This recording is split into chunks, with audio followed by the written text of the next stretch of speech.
നമസ്കാരം. Lights of mind എന്ന ഞങ്ങളുടെ ചാനലിലേക്ക് സ്വാഗതം.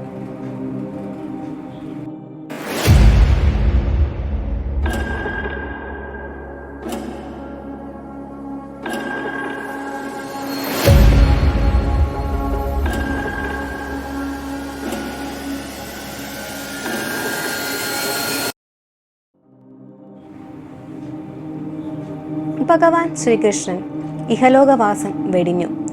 അതോടെ ദ്വാപരയുഗം അവസാനിച്ചു. കലിയുഗം ആരംഭിക്കുകയും ചെയ്തു. ധർമ്മം ക്ഷയിക്കുകയും അധർമ്മത്തിന് ഉയർച്ച ഉണ്ടാവാൻ തുടങ്ങി. ഈശ്വര ആരാധന പൂർണ്ണമായും ഇല്ലാതായിക്കൊണ്ടിരിക്കുന്നു.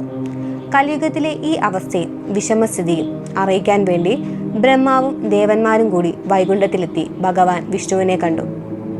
അവർ പറഞ്ഞ കാര്യങ്ങളെല്ലാം കേട്ടതിനു ശേഷം വിഷ്ണു ഭഗവാൻ അവരോട് പറഞ്ഞു, നിങ്ങൾ ഭയപ്പെടേണ്ട. കലിയുഗത്തെ അവസാനിപ്പിക്കാനായി ഞാൻ എൻ്റെ 10ാമത്തെ അവതാരം എടുക്കുന്നതായിരിക്കും. ആ അവതാരത്തിൽ ഞാൻ കലിയെ സംഹരിച്ച് ധർമ്മം പുനഃസ്ഥാപിക്കുന്നതായിരിക്കും. കൂടുതലറിയാം വിഷ്ണുവിൻ്റെ 10ാമത്തെ അവതാരമായ കൽക്കിയെക്കുറിച്ച്.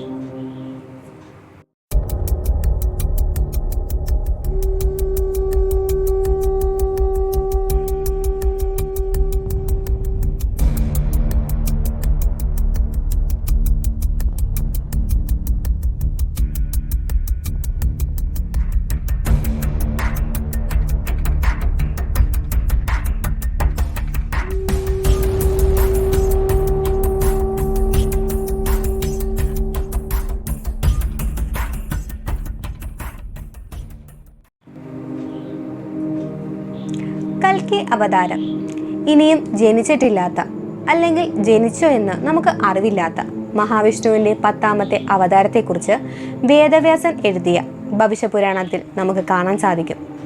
അപ്പോൾ എന്താണ് ഈ ഭവിഷ്യപുരാണം? 18 പുരാണങ്ങളിൽ മുഖ്യസ്ഥാനത്ത് നിൽക്കുന്ന ഒരു പുരാണമാണ് ഭവിഷ്യപുരാണം. ഭാവിയെ പറ്റിയുള്ള, അതായത് നടക്കാൻ പോകുന്ന കാര്യങ്ങളെക്കുറിച്ചുള്ള വസ്തുതകൾ വ്യക്തമാക്കുന്നതിനാലാണ് ഇതിന് ഭവിഷ്യം എന്ന പേര് ലഭിച്ചത്. ഭവിഷ്യപുരാണത്തിൻ്റെ ഉപപുരാണമാണ് കൽക്കി പുരാണം. ഈ പുരാണത്തിൽ മഹാവിഷ്ണുവിൻ്റെ 10ാമത്തെ അവതാരമായ കൽക്കി ഭഗവാന്റെ തിരു അവതാരവും തുടർന്നുള്ള അദ്ദേഹത്തിൻ്റെ സ്വർഗാരോഹണം വരെയുള്ള കാര്യങ്ങളുമാണ് ഇതിൽ പറഞ്ഞിരിക്കുന്നത്. 7 അധ്യായങ്ങളുള്ള ഈ പുരാണത്തിൽ ആദ്യമായി പറഞ്ഞിരിക്കുന്നത് കലിയുഗത്തെ പറ്റിയാണ്. കലിയുഗത്തിൽ മനുഷ്യർ സത്യവും ധർമ്മവും ഉപേക്ഷിച്ച് അധാർമികമായ ജീവിതം നയിക്കും. ഭരണാധികാരികളുടെ ലക്ഷ്യം പണം മാത്രമായിരിക്കും. ക്ഷാമം, സാംക്രമിക രോഗങ്ങൾ, വരൾച്ച, കൊടുങ്കാറ്റ് എന്നിവയാൽ ജനങ്ങൾ കഷ്ടപ്പെടും. അങ്ങനെ കലിയുഗത്തിൻ്റെ മൂർധന്യാവസ്ഥയിൽ മഹാവിഷ്ണു ശംബാല എന്ന ഗ്രാമത്തിൽ തമിഴ് കുടുംബത്തിൽ കൽക്കിയായി ജനിക്കും എന്നാണ് കൽക്കി പുരാണത്തിൽ പറയുന്നത്. ബ്രാഹ്മണ ശ്രേഷ്ഠനായ വിഷ്ണു യശസ്സിൻ്റെ ഗൃഹത്തിൽ അദ്ദേഹത്തിൻ്റെ പുത്രനായി സുമതി എന്ന ബ്രാഹ്മണ സ്ത്രീയിൽ കൽക്കി ജനിച്ചു. ആ സമയം ലോകം മുഴുവൻ വളരെ പ്രസന്നമുള്ളതായി. എല്ലാവരുടെയും മനസ്സിൽ പറഞ്ഞറിയിക്കാനാവാത്ത സന്തോഷമുണ്ടായി. ശംബാല ഗ്രാമത്തിൽ നിന്നും ഭഗവാന്റെ പ്രഭാവത്താൽ ദുഃഖങ്ങളും ദുരിതങ്ങളും ഓടിമറഞ്ഞു. അങ്ങനെ അദ്ദേഹം ആ ഗ്രാമത്തിൽ വളർന്നു. പരശുരാമനാൽ ആയുധവിദ്യ അഭ്യസിക്കുകയും ശിവനെ പൂജിച്ച് വരങ്ങൾ നേടുകയും ചെയ്തു. ഭഗവാൻ ശിവൻ കൽക്കിയിൽ പ്രസന്നനായി കൽക്കിക്ക് ദർശനം നൽകുകയും രത്നമരു എന്ന ദിവ്യമായ വാളും സർവജ്ഞാനിയായ ഒരു തത്തയെയും ഒരിക്കലും ക്ഷീണിക്കാത്ത, അതായത് ശിവന്റെ അഗ്നിയിൽ നിന്നും ജനിച്ച പല രൂപങ്ങൾ സ്വീകരിച്ച് ആകാശത്തും ലോകത്തെവിടെയും സഞ്ചരിക്കാൻ കഴിവുള്ള ദേവദത്ത എന്ന ഒരു കുതിരയെയും നൽകുകയും ചെയ്തു. തുടർന്ന് ലക്ഷ്മി ദേവിയുടെ അംശമായ ശ്രീലങ്കയിൽ ജനിച്ച പത്മ എന്ന ദേവിക്ക് കൽക്കി ഭഗവാനോട് തോന്നുന്ന പ്രണയമാണ് പറയുന്നത്. ശിവൻ കൊടുത്ത തത്തയായിരുന്നു കൽക്കി ഭഗവാന്റെയും പത്മാദേവിയുടെയും ഇടയിൽ ദൂതനായി പ്രവർത്തിച്ചത്. പിന്നീട് കൽക്കി ഭഗവാൻ പത്മാദേവിയെ വിവാഹം കഴിക്കുന്നു. ധർമ്മരക്ഷകനായ കൽക്കി ധർമ്മത്തെ പുനഃസ്ഥാപിക്കാനായി തൻ്റെ സൈന്യത്തോടൊപ്പം നീചന്മാരുടെ ദേശങ്ങൾ ആക്രമിച്ച് കീഴ്പ്പെടുത്താൻ തുടങ്ങി.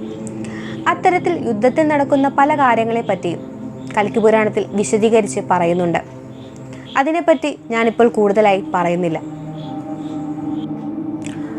ഒടുവിൽ കൽക്കി കലിയുമായി യുദ്ധത്തിന് പുറപ്പെട്ടു. ഇതറിഞ്ഞ കലി ക്രോധാവേശം പൂണ്ടു തൻ്റെ സൈന്യത്തോടൊപ്പം യുദ്ധത്തിനിറങ്ങി. ഋഷിമാരോടൊപ്പം സഞ്ചരിച്ച ധർമ്മം കൽക്കി ഭഗവാന്റെ അനുഗ്രഹത്തോടുകൂടി കലിക്കെതിരെ യുദ്ധം തുടങ്ങി. സത്യം ചതിയോടും, പ്രസാദം ലോഭത്തിനോടും, അഭയം ക്രോധത്തിനോടും, സുഖം ഭയത്തോടും, പ്രീതി നരകത്തോടും ഘോരമായി എതിരിട്ടു. ആദിയോട് ധർമ്മഭടനായ യോഗവും വിനയമാകുന്ന ധർമ്മഭടൻ ഗ്ലാനിയോടും ഏറ്റുമുട്ടി.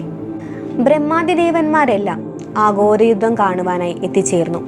ഭൂമി, സ്വർഗം, പാതാളം തുടങ്ങിയ ത്രിലോകങ്ങളിലും ഈ യുദ്ധം വ്യാപിച്ചു. ആകാശമണ്ഡലങ്ങളും ഈ യുദ്ധത്തിന് വേദിയായി തീർന്നു. ധർമ്മം സത്യയുഗത്തോട് ചേർന്ന് കലിക്കെതിരെ ഘോരയുദ്ധം ചെയ്തു. ധർമ്മത്തിൻ്റെയും സത്യയുഗത്തിൻ്റെയും തീക്ഷ്ണമായ അസ്ത്രങ്ങളേറ്റ് കലിയുഗം പരാജയപ്പെടുകയും അവൻ്റെ രഥം തകരുകയും ചെയ്തു. അവൻ്റെ ശരീരത്തിൽ നിന്നും കറുത്ത ദുർഗന്ധമുള്ള രക്തമൊഴുകാൻ തുടങ്ങി. അവൻ്റെ മുഖം ഭീകരമായി തീരുകയും ചെയ്തു. തുടർന്ന് ധർമ്മയുഗത്തെ കണ്ട് ഭയന്ന കലിയുഗം ഏകനായി തീരുകയും ദീനമായ മനസ്സോടെ നിലവിളിച്ചുകൊണ്ട് ഭാരതവർഷം ഉപേക്ഷിച്ച് രഹസ്യമായി മറ്റെവിടേക്ക് കടന്നു കളയുകയും ചെയ്തു. അങ്ങനെ കലിയുഗം അവസാനിക്കുകയും കൃതയുഗം അഥവാ സത്യയുഗം ആരംഭിക്കുകയും ചെയ്തു. കഥാരൂപത്തിലാണ് കൽക്കി പുരാണം രചിച്ചിരിക്കുന്നത്. ഒരു പക്ഷേ നമുക്കെല്ലാം മനസ്സിലാക്കാൻ വേണ്ടിയായിരിക്കാം ആയിരക്കണക്കിന് വർഷങ്ങൾക്ക് മുമ്പ് വേദവ്യാസൻ ഇങ്ങനെ രചിച്ചിരുന്നത്.